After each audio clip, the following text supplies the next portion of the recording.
കൈത്താക്കാലം 7-ാം ഞായർ വചനവിചിന്തനത്തിലേക്ക് ഏവർക്കും സ്വാഗതം. ഈശോയിൽ ഏറ്റവും സ്നേഹം നിറഞ്ഞ പ്രിയ മാതാപിതാക്കളെ, സഹോദരി സഹോദരന്മാരെ, കുഞ്ഞുമക്കളെ, ദൈവത്തെ സ്വർഗസ്ഥനായ പിതാവേ എന്ന് വിളിക്കുവാൻ നമ്മെ പഠിപ്പിച്ച ഈശോ നമ്മുടെ പ്രാർത്ഥന എങ്ങനെയായിരിക്കണം, ഏതു മനോഭാവത്തോടു കൂടിയായിരിക്കണം നാം പ്രാർത്ഥിക്കേണ്ടത്, നമ്മുടെ വിശ്വാസം എത്രത്തോളം ആഴമുള്ളതായിരിക്കണം എന്ന് കാണിക്കുവാനായി ഒരു ഉപമ നമ്മുടെ മുമ്പിൽ അവതരിപ്പിക്കുകയാണ്. ഒരു ന്യായാധിപൻ്റെയും വിധവയുടെയും ഉപമയാണത്. ആ ന്യായാധിപന് ഒരു പ്രത്യേകതയുണ്ട്. അയാൾ ദൈവത്തെ ഭയപ്പെടുകയോ മനുഷ്യരെ മാനിക്കുകയോ ചെയ്യാത്ത നീതിരഹിതനായ ഒരു ന്യായാധിപനായിരുന്നു. ആ ന്യായാധിപൻ വസിക്കുന്ന അതേ പട്ടണത്തിൽ തന്നെ ഒരു വിധവയും ഉണ്ടായിരുന്നു. ആ വിധവ തൻ്റെ എതിരാളിക്കെതിരെ തനിക്ക് നീതി നടത്തി തരണമേ എന്ന അപേക്ഷയുമായി ആ ന്യായാധിപൻ്റെ അടുക്കൽ പല പ്രാവശ്യം വരികയാണ്. ആദ്യമൊന്നും അവളുടെ അപേക്ഷ സ്വീകരിക്കുവാൻ നീതിരഹിതനായ ആ ന്യായാധിപൻ തയ്യാറാകുന്നില്ല. ഒടുവിൽ അവളുടെ ശല്യം സഹിക്കവയ്യാതെ അയാൾ പറയുകയാണ്, അയാൾ ആത്മകഥം ചെയ്യുകയാണ്, ഞാൻ ദൈവത്തെ ഭയപ്പെടുകയോ മനുഷ്യരെ മാനിക്കുകയോ ചെയ്യാത്ത ഒരു വ്യക്തിയാണ്. പക്ഷേ അവൾ എന്നെ നിരന്തരം ശല്യപ്പെടുത്തുന്നത് കൊണ്ട് ഞാൻ അവൾക്ക് നീതി നടത്തി കൊടുക്കും. ഈശോ പറയുകയാണ്, ആ ന്യായാധിപൻ പറഞ്ഞതെന്തെന്ന് നിങ്ങൾ ശ്രദ്ധിക്കുവിൻ. അങ്ങനെയെങ്കിൽ രാവും പകലും തന്നെ വിളിച്ച് കരയുന്ന തൻ്റെ തിരഞ്ഞെടുക്കപ്പെട്ടവർക്ക് ദൈവം നീതി നടത്തി കൊടുക്കാതിരിക്കുമോ? പ്രിയമുള്ളവരെ, ഈശോ ഈ ഉപമയിലൂടെ നമ്മെ വലിയ ഒരു പാഠം പഠിപ്പിക്കുകയാണ്. നമ്മുടെ പ്രാർത്ഥനയ്ക്ക് ഫലമുണ്ടാകണമെങ്കിൽ നമ്മുടെ പ്രാർത്ഥനയിൽ വിശ്വാസത്തോടു കൂടി പ്രാർത്ഥിക്കുവാൻ നമുക്കാകണം. നമ്മുടെ വിശ്വാസം ആഴമുള്ളതല്ലെങ്കിൽ നമ്മുടെ പ്രാർത്ഥന കൊണ്ട് പ്രയോജനമുണ്ടാവുകയില്ല. വിശുദ്ധ ഗ്രന്ഥത്തിലൂടെ നാം കടന്നു പോകുമ്പോൾ വിശ്വാസത്തിൽ നമുക്ക് മാതൃകയായ അനേകം വ്യക്തികളെ നാം കണ്ടുമുട്ടുന്നുണ്ട്. ആദ്യമായി നാം കണ്ടുമുട്ടുന്ന വ്യക്തി വിശ്വാസികളുടെ പിതാവായ അബ്രാഹമാണ്. അബ്രാഹത്തോട് ദൈവം ഒരു വലിയ വാഗ്ദാനം കൊടുക്കുകയാണ്. ഞാൻ നിന്നെ വലിയ ഒരു ജനതയുടെ പിതാവാക്കി മാറ്റും. നിന്റെ മക്കള് ആകാശത്തിലെ നക്ഷത്രങ്ങൾ പോലെയും കടൽ തീരത്തെ മണൽത്തരികളെ പോലെയും വലിയ ഒരു ജനതയായി മാറും.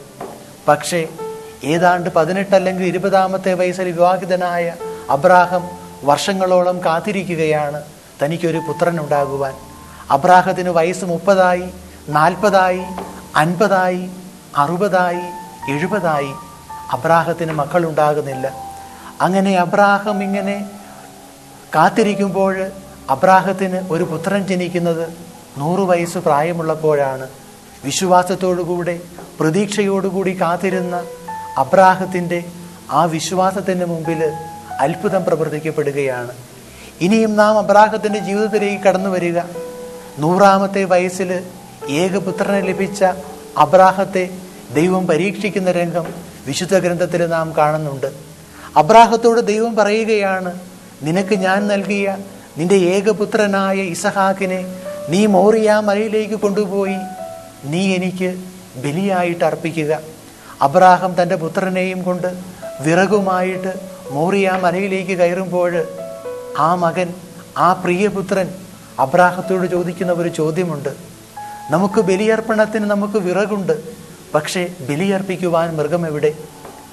മനസ്സൊന്ന് ചഞ്ചലിക്കുമ്പോഴും അബ്രാഹം ആ മകനോട് പറയുകയാണ്, നമുക്ക് ബലിയർപ്പിക്കുവാൻ മൃഗത്തെ ദൈവം തരും മകനെ.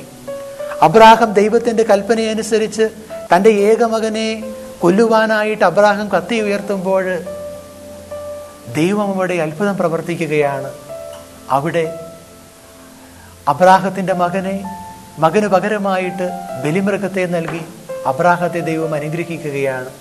ഇനിയും നാം കണ്ടുമുട്ടുന്നുണ്ട് ഇസ്രായേൽ ജനതയെ.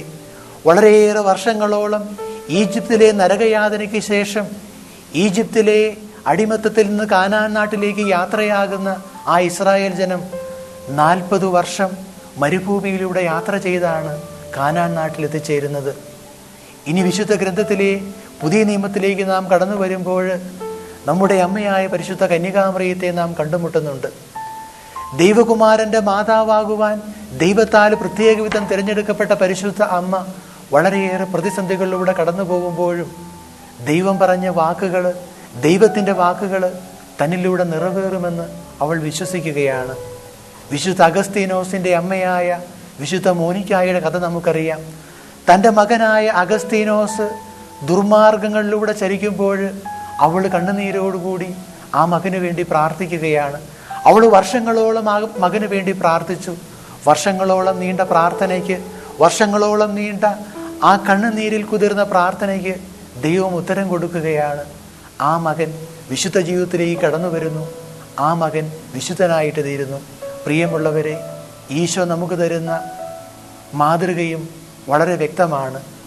നമ്മുടെ വിശ്വാസം ആഴമുള്ളതായിരിക്കണം.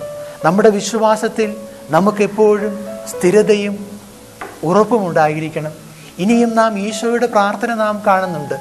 ഈശോയുടെ ഗെത്സമേൻ തോട്ടത്തിലെ പ്രാർത്ഥന, തൻ്റെ പീഡാനുഭവത്തിന് മുമ്പായി ഈശോ ഗെത്സമേൻ തോട്ടത്തിൽ പോയി മുട്ടിന്മേൽ നിന്നുകൊണ്ട് പിതാവായ ദൈവത്തോട് പ്രാർത്ഥിക്കുകയാണ്. പിതാവേ, കഴിയുമെങ്കിൽ ഈ പാനപാത്രം എന്നിൽ നിന്ന് എടുത്തു മാറ്റണമേ, എങ്കിലും എൻ്റെ ഇഷ്ടമല്ല അങ്ങയുടെ ഇഷ്ടം നിറവേറട്ടെ. ഈശോ 3 പ്രാവശ്യം പ്രാർത്ഥിക്കുന്നുണ്ട്. ഈശോ 3 പ്രാവശ്യം പ്രാർത്ഥിക്കുമ്പോഴും ഈശോ തൻ്റെ പ്രാർത്ഥനയോടുകൂടി കൂട്ടിച്ചേർക്കുന്ന ഒരു കാര്യമുണ്ട്, എങ്കിലും എൻ്റെ ഇഷ്ടമല്ല അങ്ങയുടെ ഇഷ്ടം നിറവേറട്ടെ. നാം പ്രാർത്ഥിക്കുമ്പോൾ നാം ഒരിക്കലും മറന്നുപോകാൻ പാടില്ലാത്ത ഒരു കാര്യമുണ്ട്. നമ്മുടെ പ്രാർത്ഥന ദൈവത്തിൻ്റെ ഹിതത്തിന് നമ്മുടെ മനസ്സിനെ അനുരൂപമാകത്തക്ക രീതിയിൽ പ്രാർത്ഥിക്കുവാൻ നമുക്കാകണം. ദൈവത്തിൻ്റെ ഹിതം എന്നിലൂടെ നിറവേറുവാനുള്ള അനുഗ്രഹത്തിന് വേണ്ടി നാം പ്രാർത്ഥിക്കണം. വിശുദ്ധ പൗലോസ്ലീഹായെ നാം കണ്ടുമുട്ടുന്നുണ്ട്. വിശുദ്ധ പൗലോസ്ലീഹ പറയുന്നു, എന്നെ ശക്തനാക്കുന്ന കർത്താവിലൂടെ എനിക്ക് എന്തും സാധ്യമാണ്. വിശ്വാസ ജീവിതത്തിലേക്ക് കടന്നു വരുന്ന ഈശോയുടെ അനുയായിയായി തീരുന്ന വിശുദ്ധ പൗലോസ് വളരെയേറെ സഹനങ്ങളിലൂടെയും വളരെയേറെ ബുദ്ധിമുട്ടുകളിലൂടെയും കടന്നു പോകുമ്പോൾ വിശുദ്ധ പൗലോസ്ലീഹായെ ആ പ്രതിസന്ധികളെയും സഹനങ്ങളെയും അതിജീവിക്കുവാൻ പ്രാപ്തനാക്കി തീർത്തത് ഈശോയിലുള്ള വിശ്വാസമാണ്. ഒരുപക്ഷെ നമ്മുടെയൊക്കെ വീടുകളിൽ പൂച്ച എന്ന ജീവി ഉണ്ടായിരിക്കും. പൂച്ചയ്ക്ക് ഒരു പ്രത്യേകതയുണ്ട്. പൂച്ച വീട്ടമ്മ മീൻ വെട്ടുകയാണെങ്കിൽ ആ മീൻ വെട്ടുന്ന വീട്ടമ്മയ്ക്ക് മുമ്പിൽ നിന്ന് പൂച്ച കരഞ്ഞുകൊണ്ടിരിക്കും. ആ പൂച്ചയെ അകറ്റുവാനായി വീട്ടമ്മ പല പല വിദ്യകൾ പയറ്റി നോക്കും. പൂച്ചയോട് വീട്ടമ്മ പറയും, പോ പൂച്ചെ, പൂച്ച പോവുകയില്ല. പൂച്ചയ്ക്കിയുടെ തലയ്ക്ക് അമ്മ, ആ വീട്ടമ്മ ഒരുപക്ഷെ ചെറിയ തട്ടൊക്കെ കൊടുത്തുന്നിരിക്കും. പക്ഷേ പൂച്ച അവിടെ തന്നെ കരഞ്ഞുകൊണ്ടിരിക്കും. പൂച്ചയ്ക്ക് ഒരു ലക്ഷ്യമുണ്ട്. പൂച്ചയുടെ ലക്ഷ്യം മീൻ്റെ തലയാണ്. മീൻ്റെ തല കിട്ടുന്നത് വരെ പൂച്ച അവിടെ തന്നെ കരഞ്ഞുകൊണ്ടിരിക്കും. നമ്മുടെ ജീവിതത്തിലും നമുക്കുണ്ടായിരിക്കേണ്ട സ്ഥായിയായ ഭാവം വിശ്വാസത്തിലുള്ള ഉറപ്പാണ്. പ്രാർത്ഥനയിൽ അടിയുറച്ച വിശ്വാസത്തോടു കൂടി പ്രാർത്ഥിക്കാനാവുക. എന്തൊക്കെ പ്രതിസന്ധി ഉണ്ടായാലും വിശ്വാസത്തിന് ഇളക്കമുണ്ടാകാതിരിക്കുക. അതുകൊണ്ടാണല്ലോ ഈശോ പറയുക, നിങ്ങൾ വിശ്വാസത്തോടു കൂടി പ്രാർത്ഥിക്കുകയാണെങ്കിൽ ഈ മലയോട് പോയി കടലിൽ പതിക്കുക എന്ന് പറഞ്ഞാൽ ആ മല കടലിൽ പതിക്കുമെന്ന് ഈശോ പറയുന്നത്. നമ്മുടെ ജീവിതത്തിലും വളരെയേറെ മലകളുണ്ടായിരുന്നിരിക്കാം. മലകളെന്ന് പറയുന്നത് നമ്മുടെ ജീവിതത്തിലെ പ്രതിസന്ധികളാണ്, നമ്മുടെ ജീവിതത്തിലെ ബുദ്ധിമുട്ടുകളാണ്, നമുക്ക് പരിഹരിക്കാൻ നമുക്കാവുകയില്ല എന്ന് നാം കരുതുന്ന വലിയ വലിയ പ്രശ്നങ്ങളാണ്. ഇങ്ങനെ വളരെയേറെ വലിയ പ്രശ്നങ്ങളിലൂടെയും ബുദ്ധിമുട്ടുകളിലൂടെയും പ്രതിസന്ധികളിലൂടെയും നാം കടന്നു പോകുമ്പോൾ നാം മറക്കാൻ പാടില്ലാത്ത ഒരു കാര്യമുണ്ട്. ദൈവത്തിന് പരിഹരിക്കാനാകാത്ത യാതൊരു പ്രതിസന്ധിയും പ്രശ്നങ്ങളും ഇല്ല എന്ന വസ്തുത. നമ്മുടെ ജീവിതത്തിലെ പ്രശ്നങ്ങൾ എത്ര വലുതായിരുന്നാലും നാം മനസ്സിലാക്കണം, ദൈവം ഈ പ്രശ്നങ്ങളെക്കാളും പ്രതിസന്ധികളെക്കാളുമൊക്കെ വലിയവനാണ് എന്ന സത്യം. എവറസ്റ്റ് കീഴടക്കിയ എഡ്മണ്ട് ഹിലാരിയെക്കുറിച്ച് ഒരുപക്ഷെ നിങ്ങളൊക്കെ കേട്ടിരിക്കും. അദ്ദേഹം എവറസ്റ്റ് കീഴടക്കുവാനുള്ള തൻ്റെ ഉദ്യമത്തിൽ പല പ്രാവശ്യം പരാജയപ്പെട്ട വ്യക്തിയാണ്. അങ്ങനെ പല പ്രാവശ്യം പരാജയപ്പെട്ട ആ എഡ്മണ്ട് ഹിലാരിയുടെ മുറിയിൽ എവറസ്റ്റിൻ്റെ വലിയൊരു ചിത്രമുണ്ടായിരുന്നു. ആ ചിത്രത്തെ നോക്കിക്കൊണ്ട് എഡ്മണ്ട് ഹിലാരി പറയുമായിരുന്നു, എവറസ്റ്റ് എവറസ്റ്റ്, നിനക്ക് ഇതിനേക്കാൾ കൂടുതൽ വളരുവാനാവുകയില്ല. പക്ഷേ ഞാൻ നിന്നേക്കാൾ വളരും, ഒരു ദിവസം നിന്നെ കീഴടക്കും. പ്രിയമുള്ളവരെ, നമ്മുടെ പ്രാർത്ഥനയിലും നമുക്കുണ്ടായിരിക്കേണ്ട മനോഭാവം ഇതാണ്. നമ്മുടെ പ്രതിസന്ധികൾക്ക് മുമ്പിൽ നാം പകച്ചു നിൽക്കുന്നുവെങ്കിൽ, നാം നഷ്ടധൈര്യരാകുന്നുവെങ്കിൽ ഒരു കാര്യം നാം മറക്കാതിരിക്കുക, നമ്മുടെ വിശ്വാസത്തിന് വേണ്ടത്ര തീവ്രതയില്ല. നമ്മുടെ വിശ്വാസത്തിന് വേണ്ടത്ര ആഴമില്ല എന്ന വസ്തുത. നമ്മുടെ ജീവിതത്തിൽ നമുക്ക് മുമ്പോട്ട് പോകുമ്പോൾ വിശ്വാസത്തിന് ഉറപ്പുണ്ടാകണമെങ്കിൽ നാം മറക്കാൻ പാടില്ലാത്ത ഒരു കാര്യമുണ്ട്. നാം ദൈവത്തോട് ചേർന്ന് നിൽക്കുക. ഈശോ പറയുന്നുണ്ട്, ഞാൻ മുന്തിരിവള്ളിയും നിങ്ങൾ ശാഖകളുമാണ്. തായ്തണ്ടായ ഈശോയോട് നാം ചേർന്നിരിക്കുമ്പോൾ നമുക്ക് വളരെയേറെ ഫലങ്ങൾ പുറപ്പെടുവിക്കാനാകും. പക്ഷേ ഈശോയിൽ നാം അകന്നു നിൽക്കുമ്പോൾ നമുക്ക് ഫലങ്ങളൊന്നും പുറപ്പെടുവിക്കാനാവുകയില്ല. വളരെയേറെ സീറോസ് ഇട്ടതിൻ്റെ പിറകിൽ 1 എന്ന ഒരു സംഖ്യ ഇടുകയാണെങ്കിൽ അത് വലിയ ഒരു സംഖ്യയായിട്ട് മാറുന്നു. നമ്മിൽ തന്നെ നാം നോക്കുമ്പോൾ നാം വെറും സീറോസാണ്.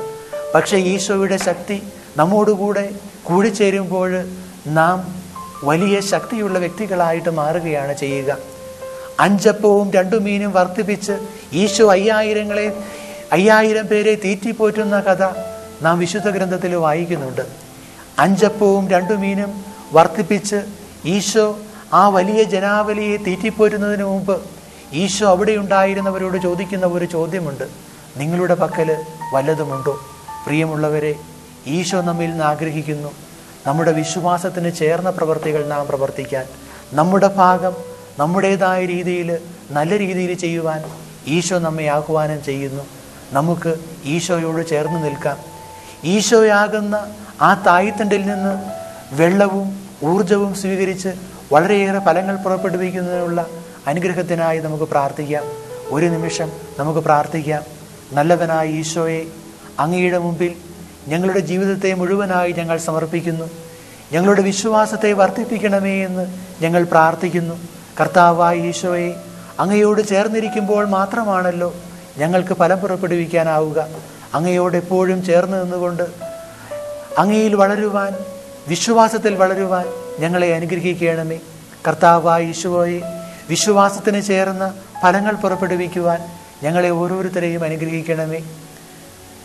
വിശ്വാസികളുടെ പിതാവായ അബ്രാഹത്തെ പോലെ, പരിശുദ്ധ കന്യകാമറിയത്തെ പോലെ, വിശുദ്ധ മോനിക്കയെ പോലെ, ഇന്ന് ഞങ്ങൾ കണ്ടെത്തുന്ന ഉപമയിലെ വിധവയെ പോലെ ഭഗ്നാശരാകാതെ പ്രാർത്ഥിക്കുവാൻ, വിശ്വാസത്തിൽ ഉറപ്പുള്ളവരാകുവാൻ ഞങ്ങളെ നീ അനുഗ്രഹിക്കണമേ. പിതാവിൻ്റെയും പുത്രൻ്റെയും പരിശുദ്ധാത്മാവിൻ്റെയും നാമത്തിൽ ആമേൻ.